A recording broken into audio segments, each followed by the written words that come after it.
இன்றைய திறவுகோள் தியானத்திற்கு உங்களை அழைக்கிறேன். இது நன்மையின் வாரம். ஒவ்வொரு நாளும் மனிதன் தன் வாழ்வில் நன்மை பெற ஓடுகிறான். உணவு, படிப்பு, வேலை, தொழில், நண்பர்கள் என நன்மைக்கு பின்பாக ஓடிக்கொண்டே இருக்கிறான். ஆனால் பல வேளைகளில் நம் வாழ்க்கையில் தீமையானவை, இழப்பு, வியாதி என துயரங்களின் வழியாய் போகிறோம். வேதத்தில் சவுல் ராஜா தாவீதை பகைத்து கொலை செய்ய பின்தொடர்ந்தும் கொலை செய்ய தருணங்கள் கிடைத்த போதும் தாவீது கொலை செய்யாமல் நன்மை செய்தான்.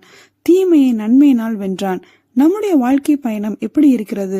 அன்பானவர்களே, நாம் செய்யும் ஒவ்வொரு செயலும் நன்மையானதாக முடிகிறதா அல்லது பிறருக்கு தீமையை விளைவிக்கிறதா என்று நாம் சிந்தித்து செயல்பட அழைக்கப்பட்டிருக்கிறோம். ரோமர் 16:19 நாம் நன்மைக்கு ஞானிகளும் தீமைகளுக்கு பேதைகளுமாய் இருக்க கற்றுக்கொள்ள வேண்டும்.